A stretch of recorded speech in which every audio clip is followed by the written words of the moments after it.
All right, guys. I know I've been promising it for a while, but my next interview I'm getting ready to show you right now is with former ECU tight end Luke Fisher, probably the greatest tight end in ECU history. It was a great interview with him. We really appreciate him doing it for us, and it went really well. A lot of talk. Loved hearing him talk about the. One of the things you need to listen for is the Pittsburgh game, which was a key game that year for ECU in that season. They practiced all week on a 2-point conversion, and his coaches, they all told him, Coach Logan, the offensive coordinator Logan, and the head coach Bill Lewis told him they were going to win that game on a 2-point conversion. And hearing something like that and seeing how it came out was really cool. So right now, enjoy this interview, guys. I'll be back with some more later on, but enjoy this interview with Luke Fisher.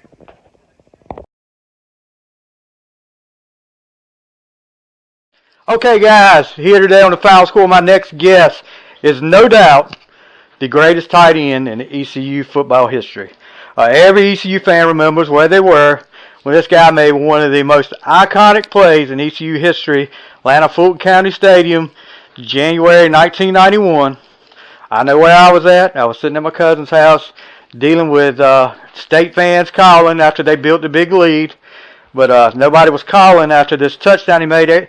Of course, you remember the iconic picture of him spread eagle celebrating in the end zone as he scored the game-winning touchdown to beat NC State 37-34 in the Peach Bowl.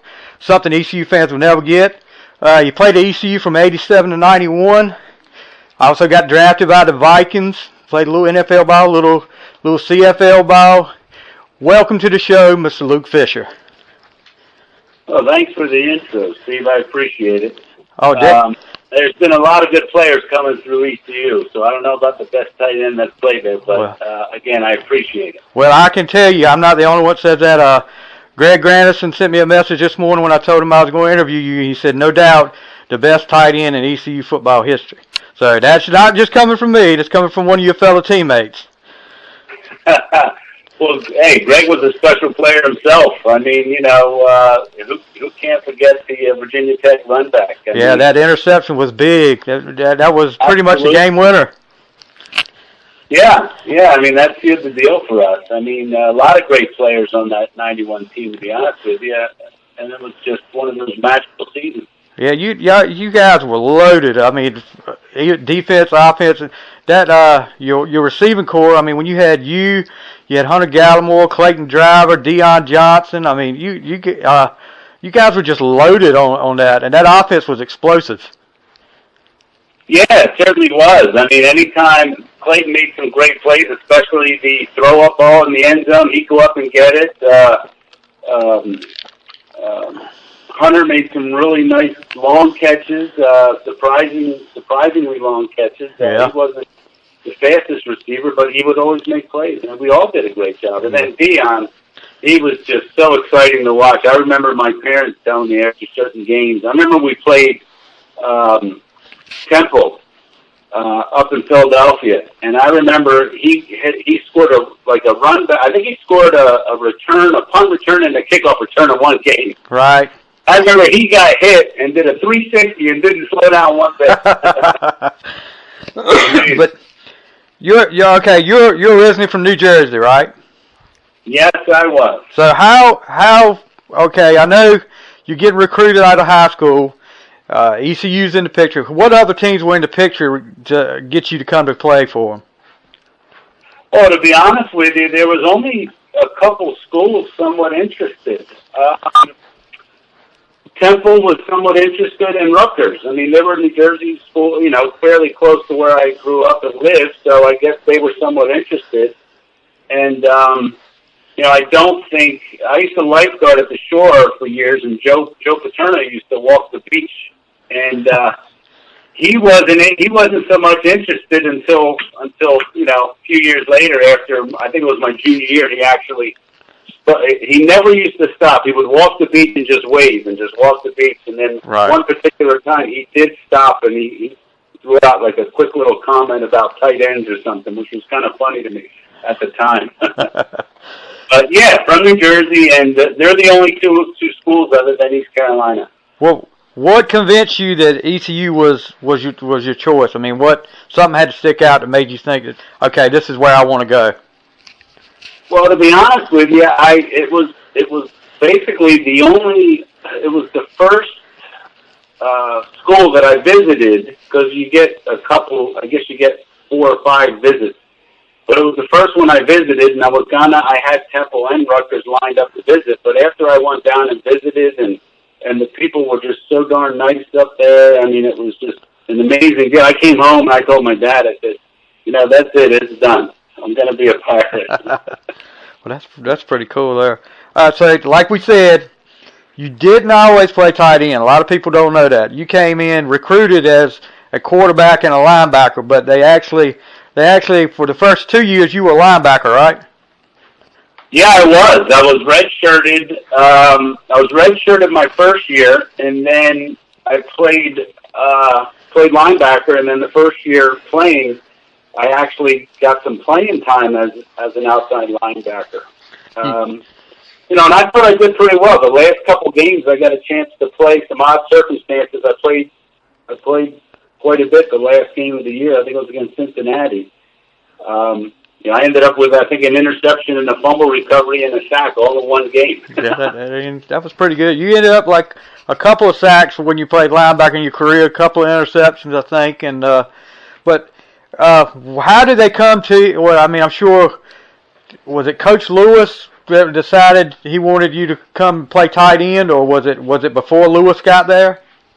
No, it was the springtime when Coach Lewis came in, and they had Charles Freeman as a tight end, and they had a young kid, John Allen, who they just brought in. So having a freshman coming in and Charles Freeman as, the only proven tight end, they were like, we really need another kid or two to play tight end because we're very thin there. So then they came over and they just asked me if I wanted to make the move. Okay, well that ended up being a good move. They basically said, we think you're a good enough athlete. We want to move you to tight end. And I said, do I get to catch the ball? They said yes. I said, okay, great. So when you got there, Art Baker was the coach. How was it playing for Art Baker? Well, that was the first year or two. I didn't play much because I was redshirted. Right. And then my second year, I didn't do a whole lot, but it was different. It was a different type of atmosphere. I don't know why or how that was. We had gone through some coaching, I think, assistant changes as well.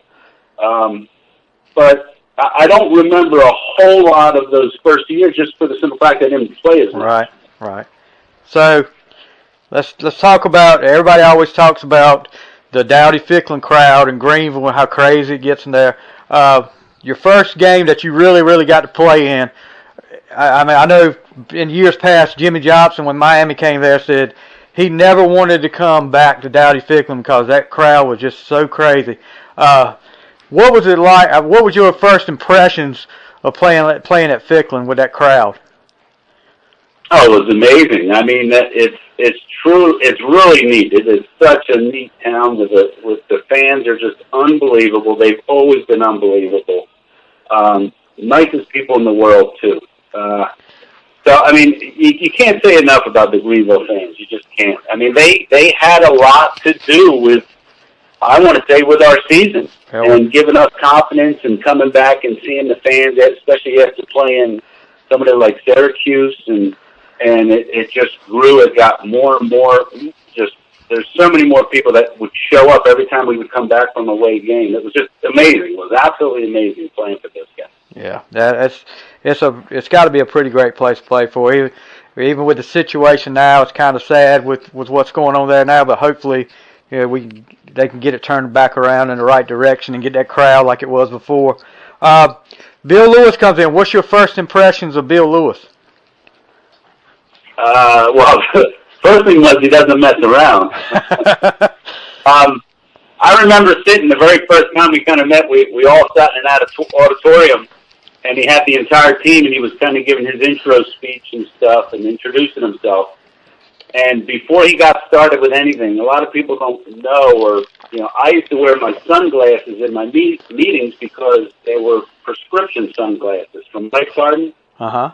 So I couldn't really see. But I remember when he came in, one of the first things he says, before I get started, I want everybody to take their hats off and take their sunglasses off. And so I was looking around the entire room. I think I was the only person that had the sunglasses on. But I remember that. And I said, this guy's no joke. He's not messing around. Okay. All right. I've read up a little bit. Was your favorite play, I know you talk about it a little bit, your favorite play, was that still the 91-yard TD catch against Florida State, or was it the game clincher against NC State in the Peach Bowl? Yeah, it's hard to say. Both of them were they were so much fun. I think the best thing about the Peach Bowl catch, the fact that it was the last score for us, and it was almost a sense of relief that we finally took the lead, because I just knew in my mind that we were going to come back and win that game. I had complete faith the entire time. Well, that goes back to that whole... When it happened, it was just, I had a lot of good catches over my career, but those two, ranked certainly up there, 1 and 2 or so. Yeah, the Peach Bowl catches, like I said, you see whenever you go into UBE, you see those pictures up there of you and Blake and you in the end zone. That's something people are not going to forget for a long time, if ever. What was it like playing with Jeff Blake? Oh, it was great. The best thing, him and I got on the page early. When you start for 3 years with the same quarterback, it really, it's a huge difference. Oh, yeah. I think for ECU's program moving forward, the more these guys throw and catch together, and they get 1 or 2 years under their belts, they really improve. So that all-season work's very important. But Jeff was amazing, and the best part about it, not to mention he was probably one of the best deep ball passers. Definitely. Let alone college when he went to the pros. But he would throw the ball so hard, and I figured throw it as hard as you can, because when I catch it, it gives me more time to make a move after I catch it. So I loved playing with Jeff. Yeah, he was definitely a legend at ECU. All right, let's talk about that 91 year. You guys are kind of, the expectations are I guess what they call mediocre. Y'all had, I think you were 5 and 6 the year before. You go to Illinois. You come back and probably should have won that game if not for a celebration penalty. You lose 38-31. But what is the demeanor like in the locker room after that game? Are y'all thinking, we got something special here? I think we did. I think the team said, I honestly felt if we didn't get that penalty called, we would have went down and scored. Definitely. I think so too. The way y'all have momentum. I honestly believe that. And for I think, one of the sports I don't know if it was ESPN or something, they had the NCAA came on and actually officially apologized for that call afterwards, a couple weeks down the road. But I think, it did two things. One, it let us know we could play with, the big-time schools, and it also gave us a little chip saying, hey, we're always getting treated this way. We gotta do something to make a difference, kind of thing. And I think that's how we went into that season, with a lot of confidence, also with a chip on our shoulder. Yeah, definitely. I know that motivated y'all, but there's nothing worse than when a pro team, the referees come out like after a Sunday NFL game or a Saturday college game and say, oh, guess what? We made a mistake. Sorry. What good is it doing now? We know you made the wrong call, but what good is it doing now? It's like a slap in the face. But anyway. Yeah. Hey, it is what it is. It's part of the game. It's always been there, I guess. Yeah. Now, the things I don't like what they're doing professionally is with that instant review, I think there's just as many, if not more, mistakes made with the instant replay they have now. Well, it slows the game down too. It's a lot of. I agree with you. If you go back to just like the old days, nobody's going to be perfect and make all the calls right just with the human eye. But you would think And the way they've got the rule changes with catches and stuff, it's just I just catch it and run. And if they don't catch it, they don't catch it. But some of these catch rules are ridiculous. Oh yeah, absolutely. I mean, some of that stuff is completely silly. How they have to control it 2 seconds after they hit the ground, roll over, everything else. I mean, but again, some of the stuff I get why they're trying to make the rule changes, but it's changed the game quite a bit. It has definitely. Syracuse game. You guys go up there to the Carrier Dome, take down Marvin Graves and Syracuse 23-20. Come back and you got this big crowd at Kinston Airport to greet you. Is that I think that was kind of when the We Believe started at ECU as far as that season went. I think it really hit us because we had played Syracuse before and never beat them, and they've always been somewhat close games. But first of all, playing in that stadium's great. It's so loud in the dome, rather. I mean, it's just a fun place to play. And to go up there and come away with a win with that great scramble by Jeff, right, and coming back and it just hits you when you see all those fans there and the cops start, leading you back from the airport. I mean, it was a big deal. So it was kind of cool. And it kind of let us know, hey, we're on the map now. We're starting to do some things. And you guys, after that, move into the top 25. You go to number 20, and you got a big matchup at Ficklin against number 23 Pittsburgh. And that was probably one of the most exciting games that I've ever seen. And that I've never heard a crowd as loud as it was when Jeff Blake scored on that 2-point conversion to take the lead. That was probably as loud as I've ever heard it. And, I mean, that was a gutsy call, too, to go for 2. Well, the funny part is, I mean, we talked about it. I mean, Coach Logan was like, we're going to win this game, or Coach Lewis was like, we're going to win this game on a 2-point conversion, and Coach Logan was saying the same thing. So we're putting plays in and we say, this is what we're going to run. We actually prepared for it that game. It was eerie all season long how the coaches would coach. It was like they coached us perfectly the entire season because they knew what was coming. They knew, hey, this particular play, you make it double team, so we're going to try and flip this guy over here. And it worked out. I mean, it was just, the coaching was great that entire season as well. Yeah, then you guys just steady start moving up in the polls. You get a win over Tulane. Then you go to Southern Miss. Southern Miss was always a big rival with them. You beat them by 28. Then Virginia Tech. You have kind of, we talked about the Grandison interception. You guys end up winning by 7 there. You move up to number 13 after beating Cincinnati in the finale. You beat them 30-19. All right, now you're talking bowl time, and I asked Greg Grandison the same question. I know in the 83 team, which was one of the best teams ECU's had besides y'all, the 83 team lost 3 games to Florida teams by a combined like 11 points. Miami, Florida, Florida, and Florida State, and did not make a bowl game. Are you guys worried that I'm not saying you're not going to make a bowl game or that you're going to get disrespected, that you're not going to go to a bowl game that is worthy of what y'all have accomplished this year? It has been a while since ECU has gone to any bowls, so right. I think it was more, we weren't worried so much about the bowl other than the respect that I think we wanted and deserved for that year, right, that season. I just remember Lee Corso, saying, are these guys for real? I still think they're not going to win this and that, and I'll eat my words if they can beat NC State, stuff like that. I remember that. And it was, the same old for a lot of us. We still wanted our respect. It was more about that. But for them to come down and put us against NC State in that particular location as well with the Peach Bowl. Yeah. So that was a pretty big bowl back then. You couldn't ask for anything better. I mean, you really couldn't write a better script.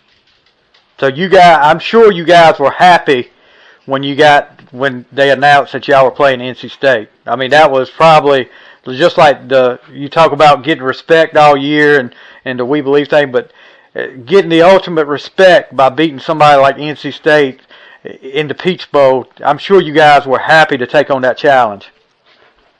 Well, that, and yeah, I mean, the rivalry was so big for interstate school. And I remember, my redshirt freshman year was the last year we had played them. Yeah. And we won, and there was a bunch of stuff, damage to their fields and everything else, and they were blaming East Carolina. And it turns out that a lot of the damage occurred from other students that flew in to go to the game. Right. I remember very well.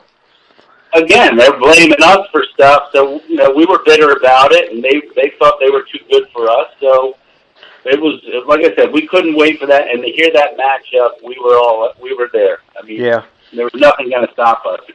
Well, one of the things, and state fans will probably get upset with me, but I don't care. Before that game, if you watch the promo before the game, talking to the ECU players and the state players, you can just tell that when the state players come on there, it's like they're not really taking y'all serious. It's like a joke. Like they know that they got this game in the bag, and there's one in particular I couldn't tell you what his name was, but he was a defensive lineman. He was just so arrogant about it that it was that just made me want it even more for y'all. Well, like you said, I think there's a little bit of arrogance with those guys. We had a little fun with it because you're there the entire week or so. The first week, getting to learn the area, and then the second week. So you're doing some things and seeing the other team as well in certain venues. So you get to see some of those guys. You chit-chat with them a little bit. But, yeah, they had an arrogance about them. Definitely. Sure. Definitely. Okay, you guys go back and forth with them the whole first half, and then the third quarter, things just start falling apart. You're down 34-17. What is the feeling like on that sideline? I mean, you said earlier you just knew you were going to come back and win that game. Is that the majority feeling on the sideline? We're going to come back and win this game, even down 17 points late in the third quarter. I think I really think a lot of guys had the confidence and knew something was going to happen. See, I knew we had that 2-minute offense that we were getting ready to do. I knew we had that scheduled in to our offense. Meaning, as soon as we start this, we're gonna get running and get rolling with it, and it worked out. We just went into it, several minutes to go in the game. That's all. Yeah. Do you remember the bird on the field? Did that affect you any? But I just remember the dove. The dove, yes. I just remember that dove stayed on the field for like forever. Yeah, he was moseying around, having a little fun, and as bad as the weather, it was actually a little chilly and a little wet that day too. So it didn't. I don't even think I even saw him, to be honest with you. Yeah. Okay, let's go. Last drive. You guys are getting ready to start your last drive. What's the talk in the huddle? I don't think, we weren't talking a whole lot. It was just eye contact with Jeff on certain plays, and we just had a job to do, and we knew time was ticking, so we had to get to it. We were getting in and out quickly. We were lining up quickly. And he had a lot of, we didn't even huddle some cases. Yeah, he just lined up, and he did the hand signals, which we put in, obviously, for that 2-minute drill as well. So, we didn't think about it. When you worked at it so hard and you practiced all those hours, you just go through the motions, basically. So that last catch, were you the primary receiver? I'm not sure. That particular route system we had there, I had an option route. That's the only thing I knew. And I think Jeff, I kind of glanced at Jeff before that play, so I was like, hey, listen, I'm going to get open regardless kind of thing. So yeah. I don't know what his progression was on that particular play, but usually that's the first. I think his first look would have been me on that one. Well, okay, the you score, NC State still got time. They go down the field. They go to attempt the field goal to tie it. Are you watching that field goal? I was, yes. Yes. I mean, don't watch it. Well, we didn't realize. I mean, I didn't realize they were as close as they were. To be honest with you, yeah. After you don't know until after the fact. We just knew he missed. But looking back and watching the films of the games, it wasn't. It was like a 43-yarder or something. It really wasn't that far because I honestly could not watch it. I had my back turned. I was like, Today's standards, you're right. Today's standards, it wasn't a far kick. But like I said, the weather was pretty bad. The ground was wet. It was pretty cold out there, and it probably affected him. Yeah, definitely. Okay, so you get drafted. You get drafted by the Vikings. You played a little Canadian ball. Any memories from playing with the Vikings? You know, I didn't play. Well, first of all, I didn't really play in any season games, just preseason and stuff in the practice. But the one thing I'll say, I mean, when I got out there, it was neat that I was seeing people like Steve Jordan, Chris Dolman, these guys that I kind of grew up watching. That was kind of a cool thing for me. Right. Just making it to that level, and I was very fortunate because they were the oldest. The average age on the team was the oldest in the NFL at the time. So a lot of the older players, they were just kind of took you under the wing and kind of, you know, gave you a little bit of advice, things like that. Right. That was the neat part about it. All right. Well, so what are you doing now? What's Luke Fisher's day by day now? I'm down in South Florida. I work in West Palm Beach area. I've got a construction company with a couple guys. And we're building some custom homes. Actually, we just got a permit released on Palm Beach, so we're getting ready to start a custom home on Palm Beach. Okay, well that's pretty good. And you get a chance to come back to Greenville much? You know, I've been back in probably 4 or 5 years since the 3 or 4 years since the NC State game. That was the anniversary for the Peach Bowl. And I always keep my eye on it, and I always see what my workload is because I do try and you know, keep an eye to something I can get to. But the opportunity's got to be there. I mean, I have to have the time off or be able to take the time off rather and get up there. I may even try and hit a game or two whether it doesn't matter whether it's girls volleyball, men's basketball. If they get to play down to Orlando and play UCF, I may even try and get up and check out something like that too. Right. So I always keep my eye out there, but unfortunately, I don't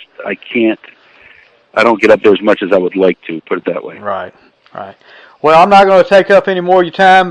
Like I said earlier, I really appreciate you taking the time out of your day and doing this interview for me. And it's been an honor. It's been great to be able to talk to you and pick your brain about this stuff and talk to you about these memories. Like I said, appreciate you doing this for me. Not a problem, Stevie. Good luck with it. I hope everything goes well. And any of the other boys, just tell them I said, hey, if you get a chance to interview anybody else. I sure will. Thank you, guys. That's Luke Fisher. Like I said, the best tight end in ECU history. Thank you again. All right. Bye now. Bye.